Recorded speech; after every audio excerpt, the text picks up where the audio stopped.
Mas sabem que hoje eu quero começar contando para vocês que no dia 23 de março de 1994, tem gente aqui que não era nascido, incrível, né? No dia 23 de março de 1994, na Sibéria caiu um avião. Não sei se vocês sabiam dessa informação. Caiu um avião que saiu de Moscou em destino a Hong Kong e ele cai na Sibéria. E descobriu-se que o capitão era um senhor chamado Yaroslav Kudryavtsky. E era uma viagem muito especial para ele, porque a sua família estava a bordo. A sua esposa e os seus 2 filhos estavam a bordo nessa viagem. E para transformar a viagem numa experiência mais especial, o que o capitão faz? Convida a sua família para entrar na cabine. Então aquela viagem já era especial porque a família do capitão estava a bordo, e mais especial se tornou quando ele chamou a família para adentrar, para ver o cockpit, enfim, todo o painel, aquela coisa toda. E como se não bastasse, o capitão permitiu que os seus filhos se sentassem na sua cadeira e manuseassem o manche. Sabe o que é o manche? O comando do avião. Primeiro a sua filha de 12 anos sentou-se, brincou um pouquinho com o manche. Obviamente estava no modo piloto automático, vocês sabem que havia essa opção. Essa opção. O avião estava em modo cruzeiro também, estava tudo uma viagem muito calma, muito tranquila. E de repente o seu filho de 16 anos de idade sentou-se também no seu lugar e mexeu também no manche. E o que eles não esperavam aconteceu. A força que as crianças fizeram ali no comando fez com que o avião começasse a fazer uma curva para a direita. O piloto demorou a entender o que estava acontecendo e toda a tripulação também. Quando eles se aperceberam que o avião já não estava sendo conduzido pelo piloto automático, já era tarde demais. Essas informações foram recolhidas através da caixa preta do avião. Então, quando já não dava mais para fazer absolutamente nada, eles perceberam que o avião estava caindo. O avião caiu, infelizmente. Eles estavam numa altitude já muito baixa quando perceberam daquele erro crasso.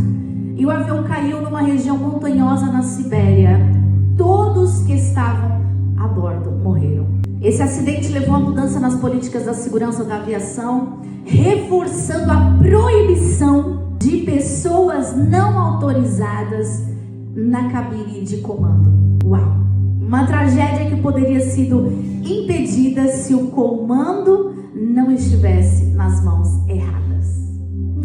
Esse acidente, essa tragédia poderia ter sido evitada se o comando estivesse nas mãos certas de quem sabia o que estava a fazer. E é exatamente sobre isso que eu quero falar convosco hoje. Sobre quem é que está no controle. Quem é que tem o controle, o comando nas mãos. Vamos abrir as nossas Bíblias no livro de Efésios, no capítulo 5.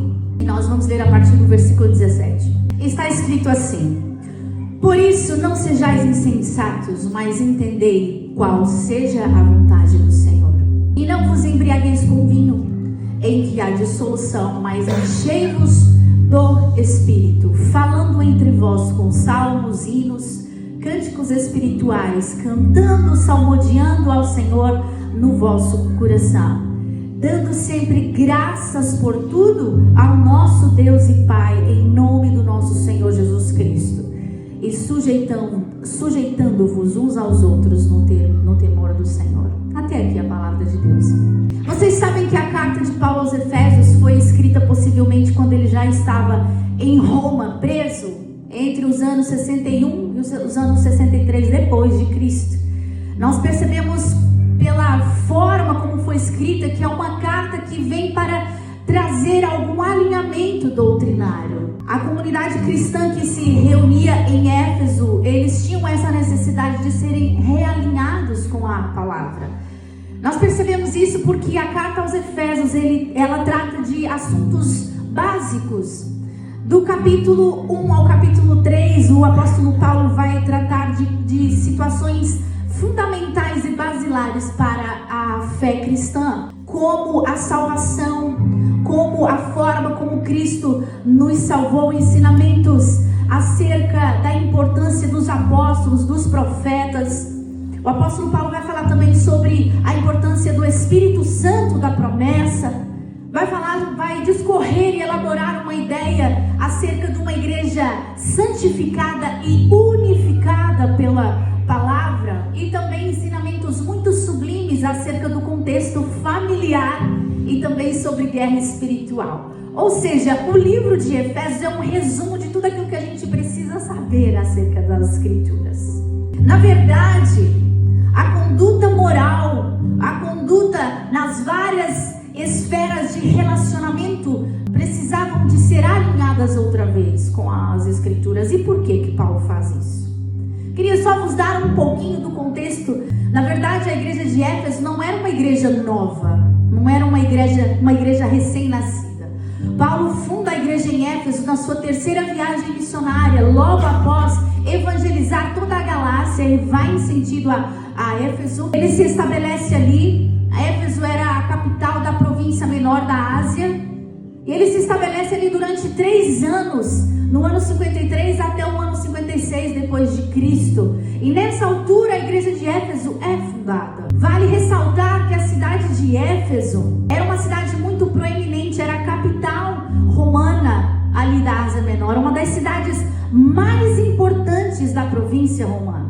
Possuía um grande prestígio econômico, visto ser uma cidade portuária bastante movimentada, recebia pessoas de várias partes do mundo. Éfeso era uma cidade aberta aos visitantes, aos imigrantes. Culturalmente era muito desenvolvida nas artes, na música, na escrita e principalmente na filosofia. E por causa disso, Éfeso era uma cidade muito flexível a diferentes crenças e diferentes religiões. Para nós termos uma ideia, o panteão greco-romano suportava a adoração de mais de 50 tipos diferentes de deuses. Ou seja, imaginem um caldeirão de imensas religiões, idolatrias, todos coexistindo no mesmo espaço. Éfeso também era conhecido pela grandiosidade da sua arquitetura, especificamente pelo suntuoso templo da Diana dos Efésios, mais conhecida também como Artemis. Artemis era a deusa da fertilidade. Se vocês olharem, temos aqui algumas imagens. Esse templo foi considerado uma das 7 maravilhas do mundo antigo. Haviam 172 colunas que seguravam, que sustentavam esse edifício.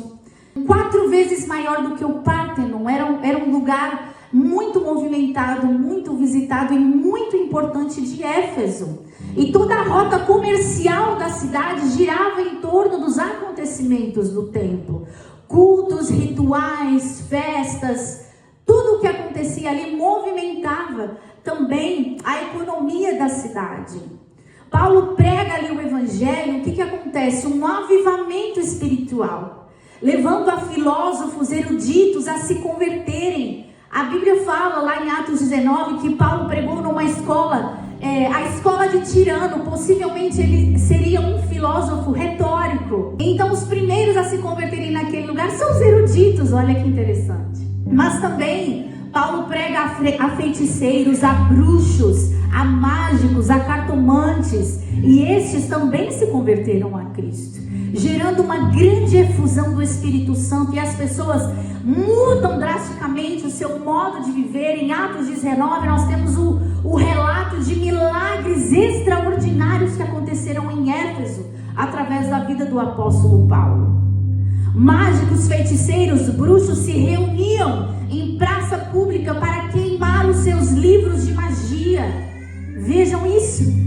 Os livros de encantamento foram queimados em praça pública. O comércio foi abalado. As estruturas sociais daquela cidade foram abaladas pela presença gloriosa do Espírito Santo.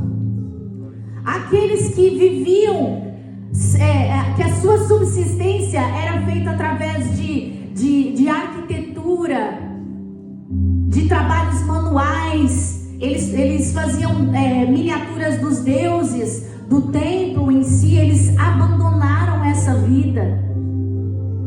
E sabem que 10 anos mais tarde, Paulo tem a necessidade de escrever essa carta aos Efésios no sentido de reorientar a rota. Uma igreja fundada pelo Espírito Santo mover do Espírito Santo deu lugar à superstição. Um povo com um histórico de idolatria, ensinos heréticos estavam a assumir o comando da igreja. Por isso, há uma necessidade. E Paulo escreve a sua carta aos Efésios com um propósito muito específico, a fim de promover o retorno a uma espiritualidade sólida, para fazer com que a igreja retornasse à rota original. Há uma ordem imperativa: ser cheio do Espírito Santo. Paulo diz à igreja de Éfeso: não vos embriagueis com vinho, mas enchei-vos do Espírito Santo. E sabem, meus queridos irmãos, este é o meu primeiro ponto que eu quero partilhar com vocês nessa manhã. Os pentecostais já se arrepiaram. Aleluia. E esse é um assunto de muita importância para nós, da maior relevância para todo o cristão. Eu não creio que possa existir um cristão verdadeiro que não queira ser cheio do Espírito Santo. E é agora que eu pergunto: quantos aqui querem ser cheios do Espírito Santo? Reformado pode levantar a mão também. Sabem que na verdade aqui nós vamos precisar resolver uma problemática de definição. O que é ser cheio do Espírito Santo? Se nós perguntarmos aqui nesta manhã a 10 pessoas o que é ser cheio do Espírito Santo, eu tenho certeza que nós receberemos diversas respostas. Dependendo do nosso background, da nossa formação religiosa, se nós somos pentecostais, se nós somos reformados, batistas, se nós pertencemos ao movimento carismático, etc., vai ter uma resposta diferente. Apesar de todos os segmentos partilharem de uma única ideia: o cristão precisa ser cheio do Espírito Santo. Mas na verdade, esse problema de definição precisa ser resolvido para que a gente possa chegar à síntese. O que é ser cheio do Espírito Santo? E nós, para chegarmos à síntese, nós podemos certamente fazer o caminho inverso, observando pelo texto e percebendo o que não é ser cheio do Espírito Santo. O imperativo do apóstolo Paulo vai para uma igreja que tinha uma belíssima ortodoxia. Eles trabalhavam muito bem. Eles não faltavam na escala. Eles cumpriam o horário. Eles eram eficazes no trabalho da igreja. Eles, na verdade, tinham experimentado o modelo da plenitude da igreja primitiva, que aparece lá em Atos. Em Pentecostes, eles falavam em outras línguas. Paulo impunha as suas mãos sobre os discípulos. Ele impôs as mãos sobre uns discípulos de João Batista, e a Bíblia diz que eles foram cheios do Espírito Santo, começaram a falar em outras línguas e profetizavam. Uau! A Bíblia diz, inclusive, que os lenços de Paulo, a roupa de Paulo, curava os enfermos, levantava os caídos. Apesar de todas aquelas manifestações sobrenaturais, o apóstolo Paulo diz: vocês precisam ser cheios do Espírito Santo.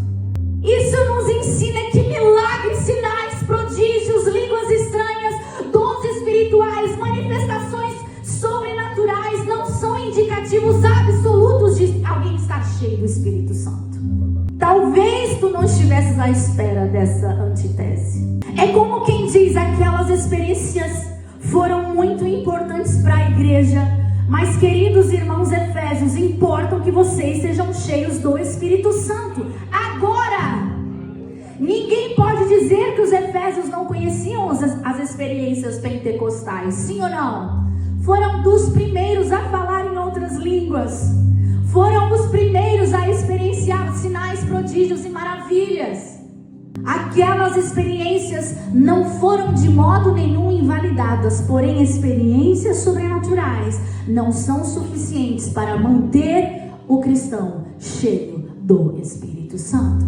E para responder à pergunta o que é ser cheio do Espírito Santo, nós precisamos primeiro definir o que é o Espírito Santo. E vamos outra vez fazer o mesmo exercício para que a gente possa entender na íntegra sobre o que é que nós estamos a falar. O Espírito Santo não é um gás. O Espírito Santo não é um líquido. O Espírito Santo não é uma força, não é uma energia supersônica. O Espírito Santo não é um fogo, não é uma eletricidade que procede da parte de Deus. O Espírito Santo não é meramente uma influência divina impessoal. O Espírito Santo não é algo que esteja à nossa disposição para que possamos manipular a fim de obter aquilo que nós queremos. Há conceitos, meus irmãos, infelizmente muito exagerados acerca do que é o Espírito Santo, que foram difundidos ao longo do tempo. Conceitos que, na verdade, ferem o texto sagrado e objetificam o Espírito Santo. O Espírito Santo não é uma coisa. O Espírito Santo não é um objeto. Ai, a flor ungida. Eita glória! O paletó consagrado. O copo de água. A reunião de curas e maravilhas e milagres. Eu não encontro um relato sequer dos discípulos marcando uma reunião para curar pessoas. Sabem por quê? Porque eles tinham a consciência que o Espírito Santo, ele faz o que ele quer, quando ele quer. Ele não é manipulável. O Espírito Santo e o poder de Deus não são manipuláveis. Portanto, ser cheio do Espírito Santo não nos capacita a lhe dar ordens. Espírito Santo, vamos marcar uma reunião aqui. Vamos trazer todos os enfermos e tu vais curar. Ele faz quando ele quer. Ser cheio do Espírito Santo, especialmente depois do surgimento do movimento neopentecostal, todo esse movimento apresentou e reivindicou uma visão acerca do Espírito Santo que não foi contemplada nem pelos reformadores no tempo da Reforma Protestante, muito menos na Idade Média. O movimento pentecostal forçou a igreja como um todo a reexaminar de fato o que pensava sobre esse assunto. E sabem que a ideia hoje não é refutar outros dogmas, outros tipos de pensamento. A ideia nessa manhã é que nós possamos examinar as Escrituras e descobrir de fato o que é que Deus tem para nós. À luz daquilo que todo o Novo Testamento nos ensina, nós entendemos que as manifestações sobrenaturais não servem de provas incontestáveis, infalíveis, inquestionáveis, que demonstre ou prove que alguém está cheio do Espírito Santo, a julgar pela própria igreja de Éfeso. A igreja apresentou graves problemas morais. Apesar de terem sofrido um grande avivamento, o apóstolo Paulo escreve a Timóteo, que ficou encarregue, que ficou responsável de liderar e organizar a igreja dos Efésios. Paulo escreve e fala assim: Timóteo, fortalece-te no Senhor e na força do seu poder. Vai corrigir aquelas irmãs fofoqueiras. Sabe aquelas irmãs que ficam difundindo maledicência uma entre as outras? Vai lá, Timóteo. Está entrando em moralidade sexual? Vai lá, Timóteo. Vocês precisam ser cheios do Espírito Santo. A perversão, a maledicência, ainda que faça chover milagres, isso não é estar cheio do Espírito Santo. Então nós chegamos à conclusão de que o Espírito Santo, ele é uma personalidade.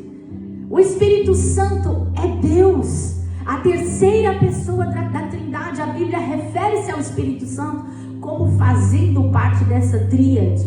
Embora haja de fato uma série de metáforas ao seu respeito, muitas vezes o Espírito Santo, ele é simbolizado pela água, ele é simbolizado pelo fogo, pelo vento. Ele desceu numa forma corpórea como uma pomba, mas ele não é uma pomba, ele é uma pessoa. Aqui mesmo no texto que nós lemos, a ideia primária que se obtém é que cada cristão fosse um receptáculo e o Espírito Santo uma espécie de líquido. Porém, a metáfora em si, ela deve ser observada como um todo, de um modo consciente, meus irmãos.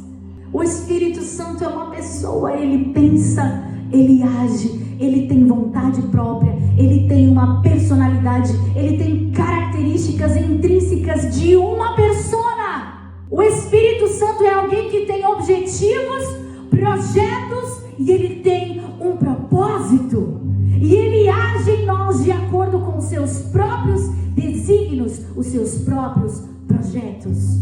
A palavra de Deus diz que Ele é guia. A palavra de Deus diz que Ele é o nosso ajudador. Ele é o nosso consolador. Ele é o mestre que nos vai ajudar a lembrar dos ensinamentos que Jesus Cristo nos deixou. Jesus disse aos seus discípulos: importa que eu vá, para que venha o Consolador, e Ele vos fará lembrar tudo o que eu vos tenho dito. Ser cheio do Espírito Santo não significa ter domínio sobre Ele para que Ele obedeça às nossas ordens, mas é exatamente o contrário. Significa ser dominado por Ele. Ser cheio do Espírito Santo, por definição, finalmente, é entregar integralmente o comando das nossas vidas a quem tem especialidade em comandar. A minha pergunta nessa manhã é: em qual mão está o comando da tua vida? Ser cheio do Espírito Santo é ter impresso em nós o seu atributo principal, a santidade. Na verdade, aquele que é cheio do Espírito Santo, a evidência não é falar em línguas estranhas. E talvez alguns vão ficar muito chocados com essas minhas indagações e com as afirmações que eu faço aqui nesta manhã.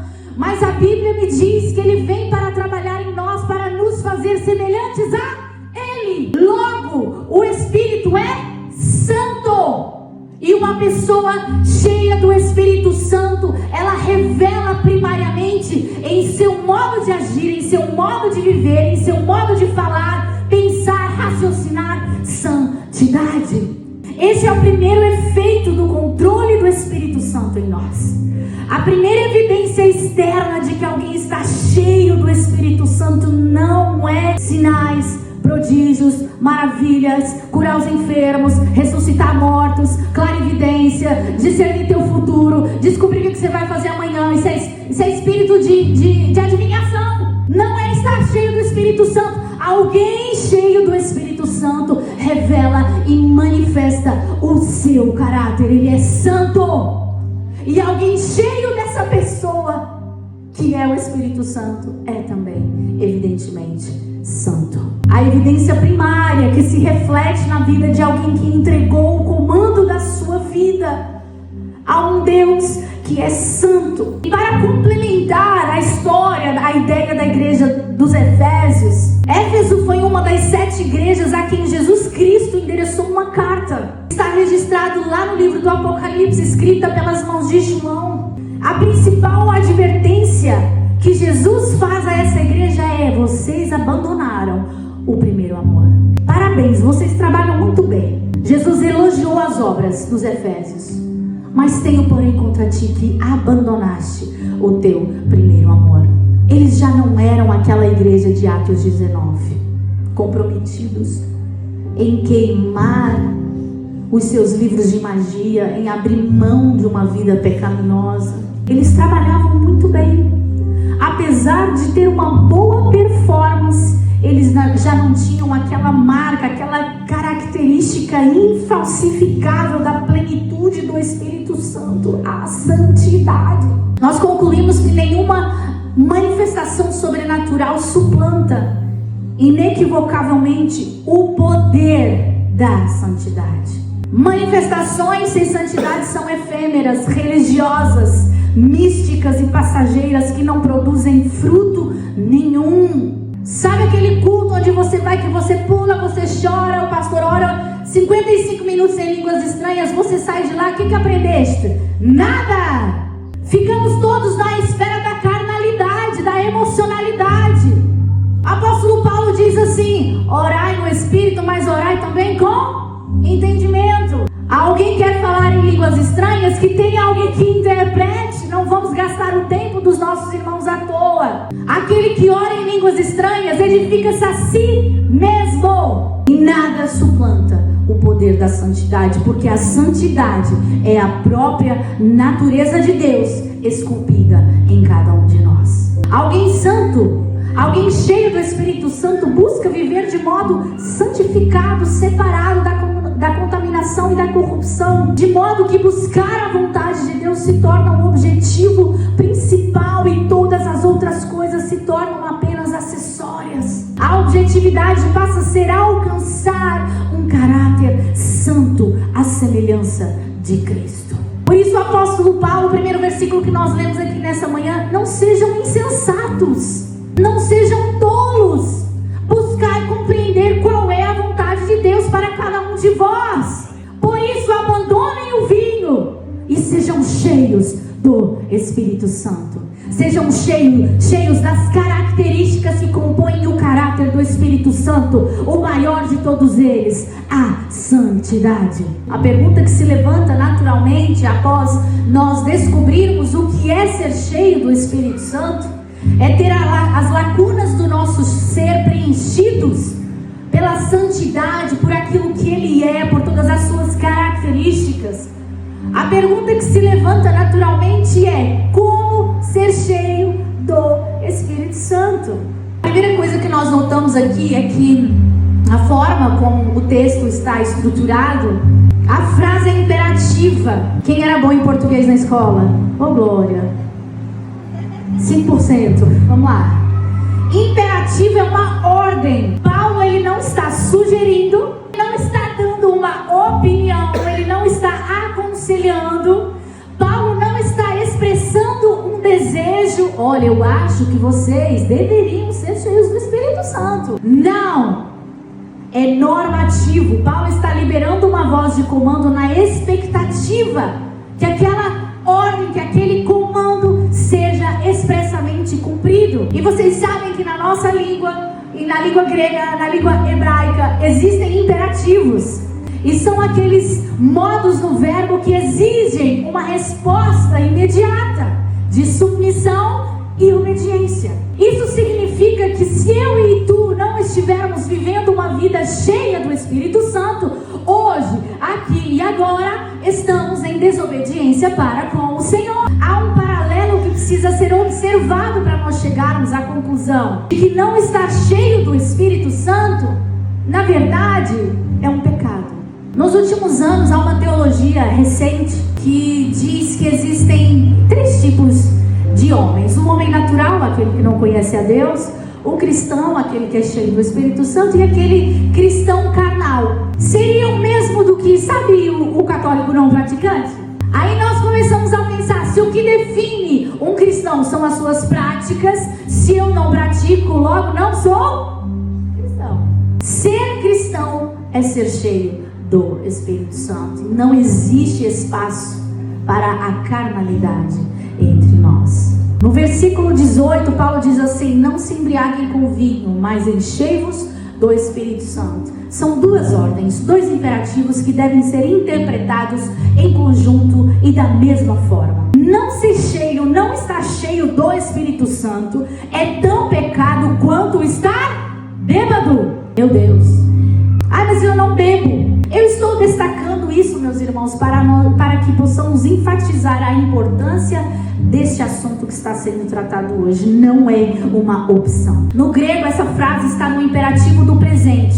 Seria traduzido mais ou menos da seguinte forma: sejam enchidos ou cheios do Espírito Santo diariamente, do modo contínuo, um processo diário, um processo contínuo de enchimento do Espírito Santo. Não se trata de uma experiência única, é mais parecido com aquilo que acontecia no deserto: o maná que caía do céu, o suficiente para cada dia, e o povo tinha a responsabilidade de se levantar e colhê-lo todas as manhãs. E o de hoje não serviria para amanhã, é no dia a dia. Ser cheio do Espírito Santo é todos os dias. Não adianta, vamos todos à frente receber o Espírito Santo. Está cheio do Espírito Santo, pode ir embora. Receba o Espírito Santo. No way! É no secreto. É lendo a palavra de Deus, é orando todos os dias, é jejuando, é se consagrando, é se aproximando da presença, que somos cheios dessa personalidade. E sabem que é muito interessante, o apóstolo Paulo, ele usa uma comparação. Ele compara estar cheio de vinho com estar cheio do Espírito Santo. E sabem que no português a comparação ela só faz sentido se houver uma similaridade e um contraste. no que é que eles são parecidos e no que é que eles são totalmente opostos. Então o apóstolo Paulo, ele trabalha essa ideia de embriagar-se com vinho e encher-se do Espírito Santo. Em toda comparação há similaridades e contraste, se não deixa de ter sentido, e nós precisamos pensar o que é que uma pessoa cheia do Espírito Santo tem em comum com uma pessoa embriagada. Alguém que bebeu tanto a ponto do álcool subir até a sua cabeça, ao teu cérebro, de modo que a substância passou a influenciar as suas atitudes, as suas decisões, as suas escolhas, os seus sentimentos, as suas reações, as suas palavras, de uma forma tão intensa que quando o efeito do álcool passa, não sei se vocês conhecem alguém assim, a pessoa nem lembra do que ela fez. Não se lembram das asneiras que fizeram, das asneiras que disseram, do seu mau comportamento, quando estavam dominadas pelo efeito do vinho. E sabem que eu particularmente acredito que o apóstolo Paulo, ele tenha escolhido a figura do vinho por ser algo muito familiar aos Efésios. Vocês se lembram daquele templo que nós vimos aqui nas telas?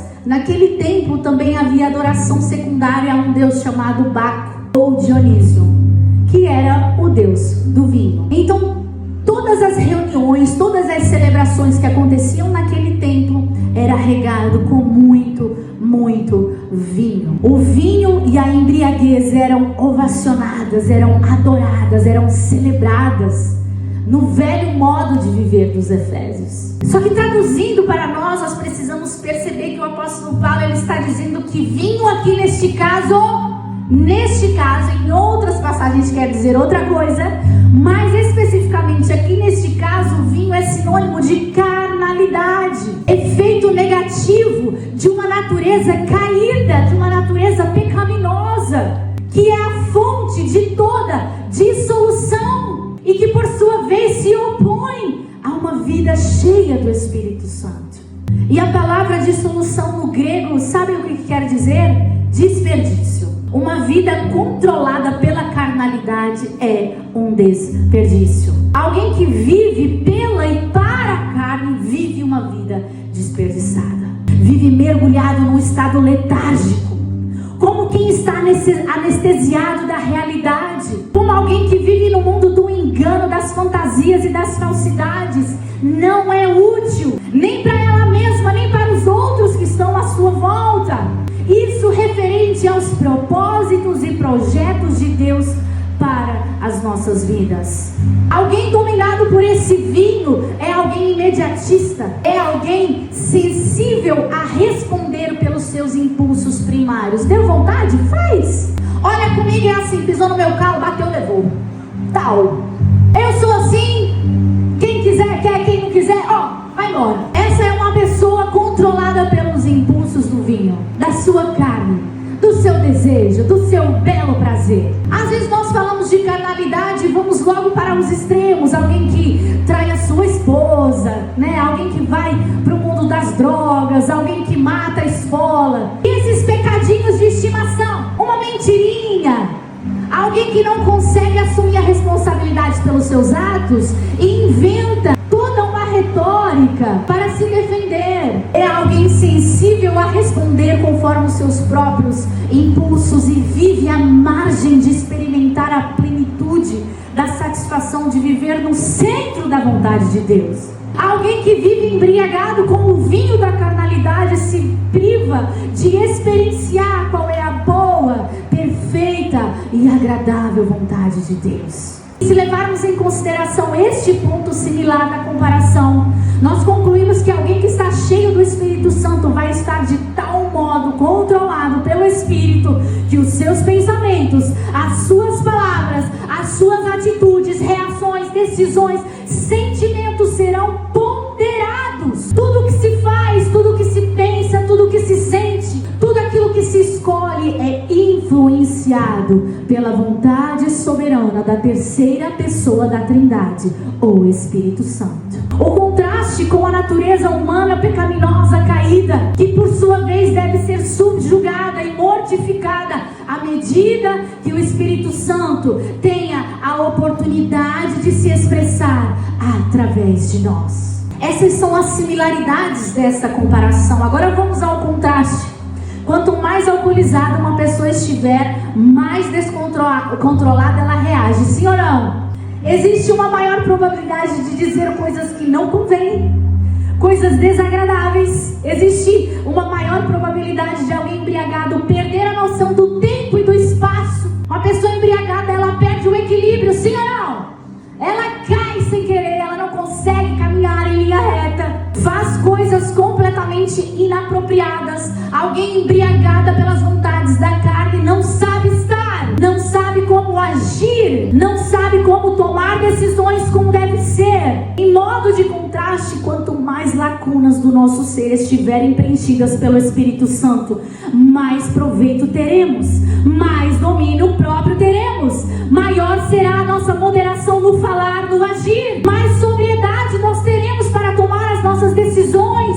Não falaremos mais por impulso, não corresponderemos aos impulsos da nossa carne, dos nossos sentimentos, porque o comando estará nas mãos certas daquele que sabe dominar, daquele que sabe controlar, daquele que sabe o caminho para a vida eterna. Eu vou fazer só mais essa pontuação, em nome de Jesus. Existem alguns segmentos religiosos que quanto mais estranho for o comportamento, mais espiritual. Eu acho que vocês já viram isso. No meio do culto, uma pirueta, uma cambalhota. Eu vi uma vez um pastor jogar um sapato no irmão. Eu já vi uma vez um pastor deitar em cima de outra pessoa no culto. Que evangelho é esse? Desprovido de sobriedade, desprovido de domínio próprio, que é fruto do Espírito Santo, faz parte do fruto do Espírito Santo. Digam comigo: amor, paz, alegria, paciência, amabilidade, bondade, benignidade, temperança, domínio próprio. Não condiz com aquilo que diz as Escrituras e é totalmente inútil para a propagação do Evangelho. Meus irmãos, esses comportamentos não estão em harmonia com as Escrituras. Alguém cheio do Espírito Santo age e reage de forma oposta ao espírito da dissolução. Nesse momento eu queria muito que vocês pensassem, que tu pensaste sobre aquela situação crítica que tu enfrentaste. Uma discussão com o teu marido, uma discussão com a tua esposa, com a tua mãe, com o teu pai, com a tua irmã, com o teu amigo, no trânsito. Qual foi a forma como que nós reagimos? Como alguém que está dominado pelo vinho, que reage aos impulsos? Ei, meu Deus, fez aquela ultrapassagem, te deixou assim. Como é que tu reagiste? Cheio do Espírito Santo. Glória a Deus, meu irmão, Deus te abençoe. Olha lá que bênção. Ultrapassou, né? Fez pisca, entrou assim, de repente me assustou. É assim que a gente reage, não é? Reagimos de forma dissoluta ou de forma ponderada? Enchei-vos do Espírito, essa é uma voz média do português que exige também uma reação. Existe alguma coisa a ser feita, uma ação a ser feita e sofre o resultado daquela ação.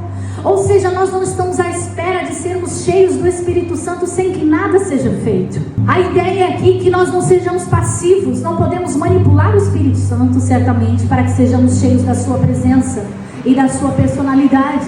Mas nós devemos e podemos nos preparar para sermos cheios do Espírito Santo.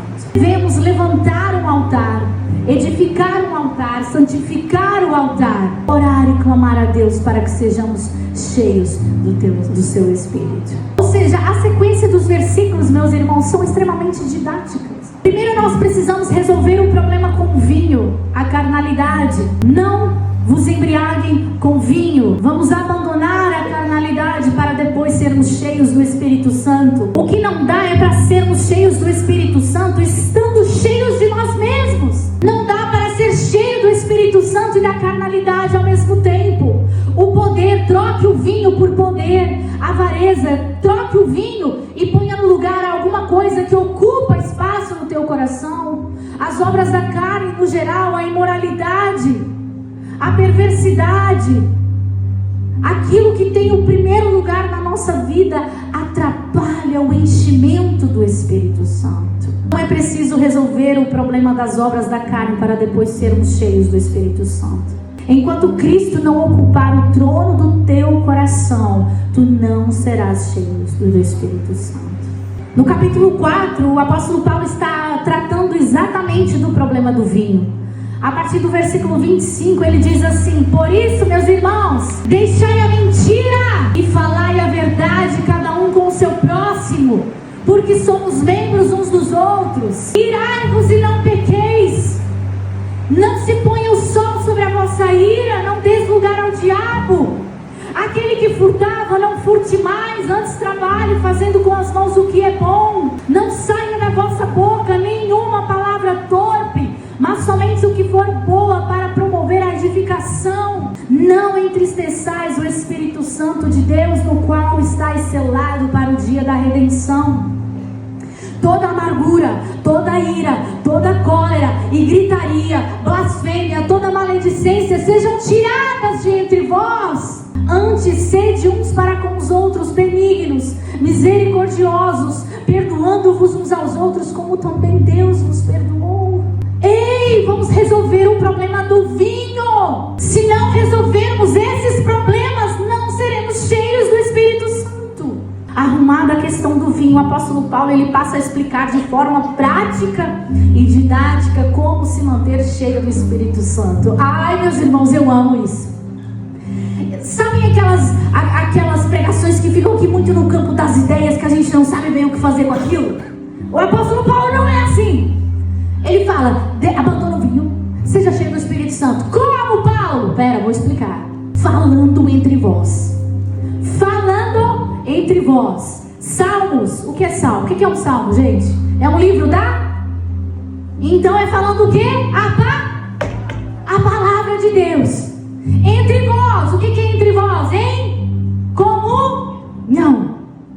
Paulo, como podemos ser cheios do Espírito Santo? Falando entre vós a palavra. Nós precisamos compreender que a palavra e o Espírito são sinônimos indivisíveis. Não dá para separar o Espírito da palavra. São conjugados com muita clareza nas Escrituras. O Espírito inspirou as Escrituras e agora Ele age em nós através da palavra. Através da sua bendita palavra que nós somos transformados, que nós somos guiados, que nós somos conduzidos. Não pode haver dissociação entre aquilo que o Espírito Santo diz, entre aquilo que o Espírito Santo quer fazer e a palavra de Deus. Se desejamos ouvir a voz do Espírito nos orientando nas nossas mais pequenas decisões, nós precisamos conhecer as Escrituras. Jesus disse assim: Ele vos lembrará. A gente se lembra do quê? Daquilo que nós já conhecemos. Em Colossenses, no capítulo 3, no versículo 16, o apóstolo Paulo vai falar algo muito semelhante. Os teólogos, inclusive, chamam a carta aos Colossenses uma carta gêmea da carta aos Efésios. Olha só o que ele diz. Versículo 16: que a palavra de Cristo habite em vós abundantemente, com toda a sabedoria, ensinando-vos e admoestando-vos uns aos outros com salmos, hinos e cânticos espirituais, cantando ao Senhor com graça em vosso coração. Então, Espírito, palavra. Isso não quer dizer que o Espírito Santo não nos vai guiar no nosso dia a dia através de providência diária.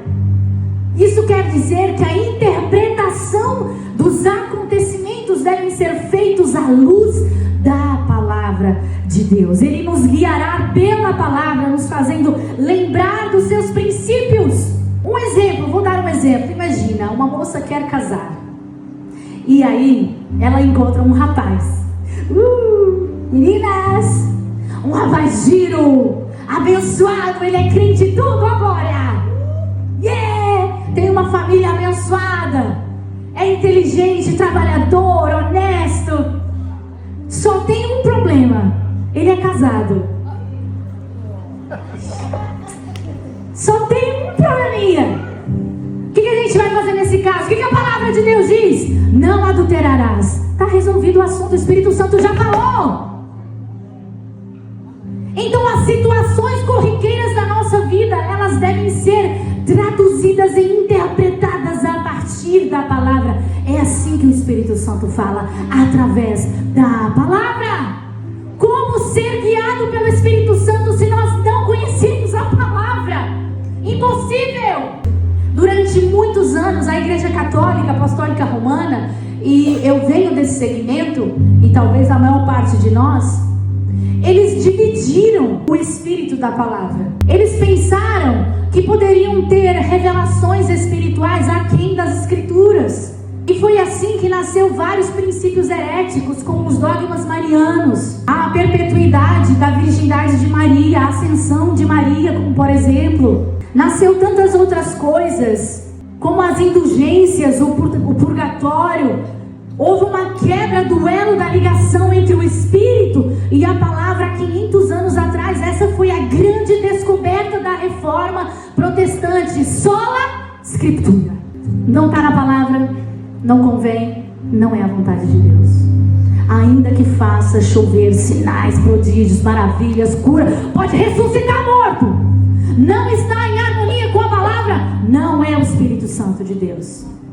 É impossível sermos guiados e conduzidos, sermos cheios do Espírito Santo sem conhecer as Escrituras.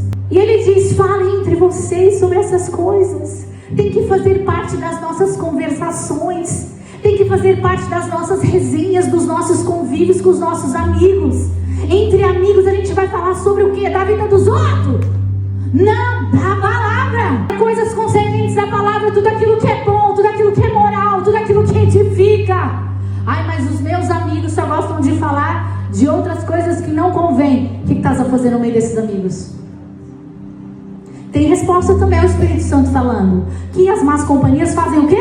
Corrompem os bons costumes. A palavra de Deus é a bússola no mar da nossa existência. Sem ela nós caminhamos para o naufrágio, nos abismos da nossa própria razão, do nosso próprio entendimento. Se queremos ser cheios do Espírito Santo, falemos a palavra. Em segundo lugar, Paulo, como é que eu posso ser cheio do Espírito Santo? Cantando e louvando. E quem canta ruim? Quem não sabe cantar? Versículo 19, louvar a Deus em comunhão na comunidade de coração. Sabem que na verdade o louvor é a ponte que nos conecta, que conecta as nossas emoções com o multiverso da espiritualidade, que conecta o nosso coração, as nossas emoções ao transcendente. Meus irmãos, nós não gastamos 45 minutos quase da nossa celebração aqui louvando, levantando as mãos, só para preencher o nosso tempo, o nosso calendário à espera da palavra. Não, cantar e louvar a Deus é tão espiritual quanto receber a sua palavra.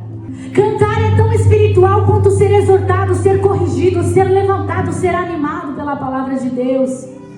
E sabem que a forma como nós nos expressamos a Deus em louvor na comunidade demonstra também qual é a nossa disposição de sermos cheios do Espírito Santo.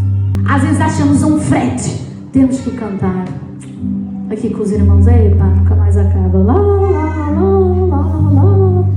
A forma como nós nos comportamos aqui no período de louvor demonstra a nossa disposição em ser cheios do Espírito Santo. Vocês já perceberam como a música influencia o nosso estado de humor?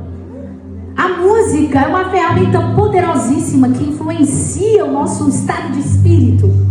Outro dia eu fui procurar uma música que nós iríamos utilizar, eu e o Carlos íamos utilizar em alguma apresentação, e eu estava lá pesquisando, de repente apareceu assim, playlist para chorar.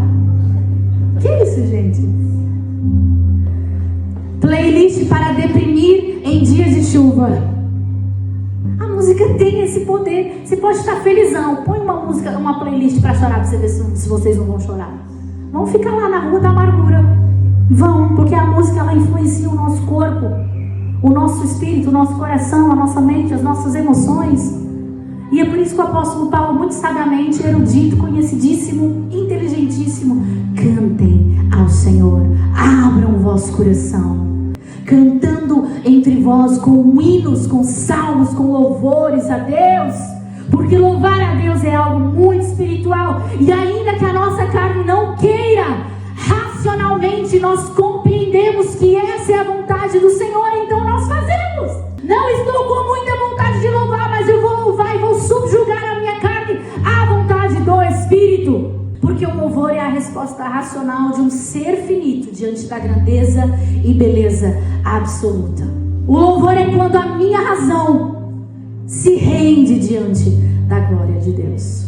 Como é que eu posso ser cheio do Espírito Santo? Dando graças a Deus por tudo. No versículo 20. Nós só conseguimos fazer isso pela fé, quando acreditamos no que está escrito em Romanos 8, que todas as coisas cooperam para o bem daqueles que amam a Deus. O objetivo de ser cheio do Espírito Santo é que não haja espaço para mais nada, como a maledicência, a murmuração. A Bíblia diz assim, que a fé é chamar as coisas que não são à existência como se já fossem. A minha família é o quê? Abençoada. Os meus filhos são o quê? Incríveis. Os melhores filhos do mundo. O meu marido é o quê? Maravilhoso. Lindo, cheiroso, bonito, rico. Tá vendo? A gente quer que a nossa família dê certo. Ei, que marido chato, ignorante, impossível. Vou embora, vou me divorciar. Você não está cheiroso hoje. Abençoar a nossa casa, a nossa igreja, os nossos irmãos, os nossos pastores, a nossa sociedade.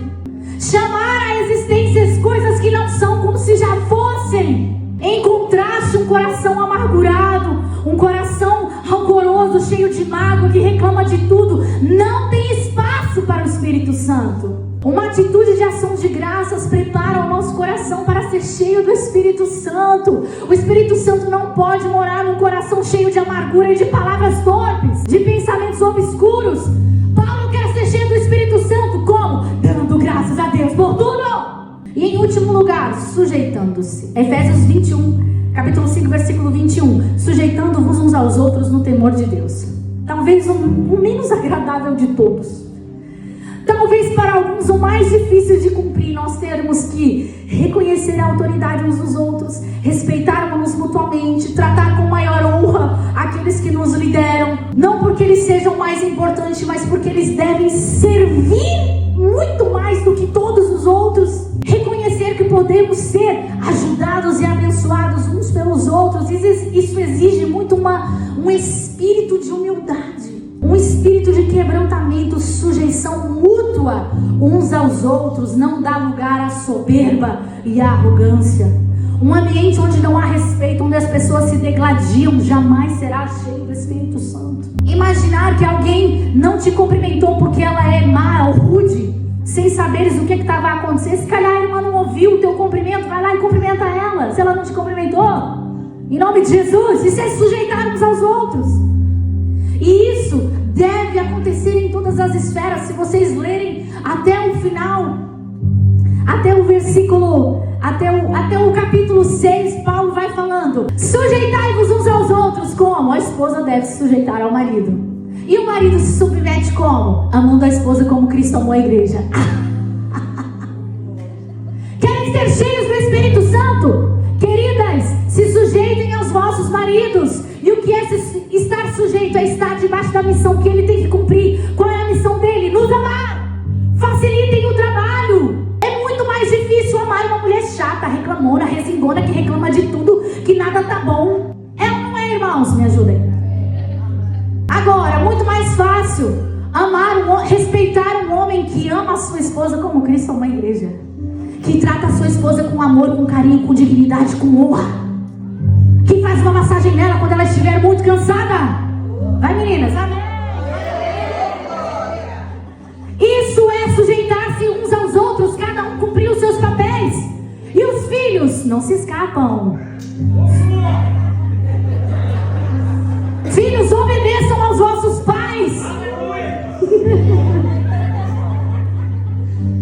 Obedeçam aos vossos pais. Parem de ser desobedientes, refilões, murmuradores contra o pai e contra a mãe. Pais, não provoqueis a ira dos vossos filhos.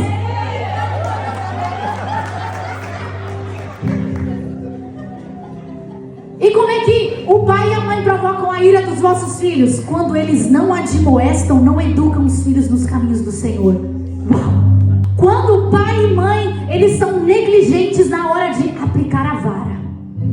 Portou mal, vamos conversar. Isso é ser negligente. Quando nós abandonamos ou terceirizamos a educação dos nossos filhos. Sujeitai-vos uns aos outros. E Paulo continua. Ele diz: empregados, sejam fiéis aos vossos patrões.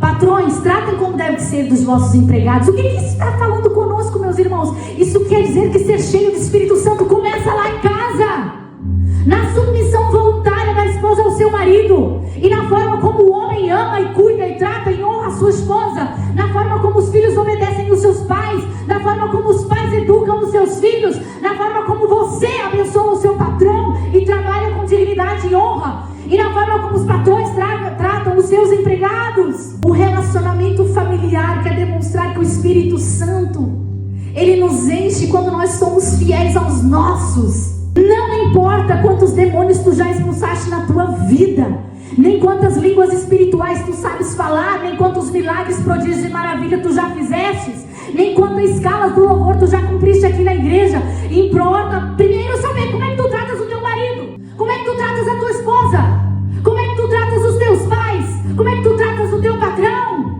Tudo isso é complementar a ordem: sujeitai-vos uns aos outros, que está ligado à ordem de nos enchermos do Espírito Santo.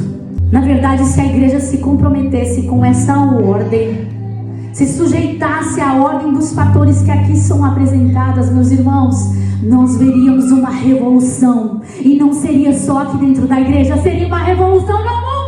Martin Luther King, ele começou assim uma revolução do amor, da amabilidade, da bondade, e fez uma revolução na sociedade. Imagina cada um de nós cumprindo os nossos papéis.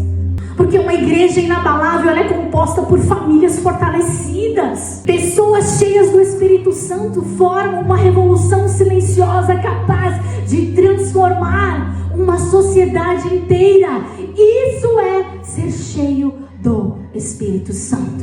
É quando nós tiramos o comando das mãos da nossa carnalidade e entregamos a terceira pessoa da Trindade. Vamos ficar em pé?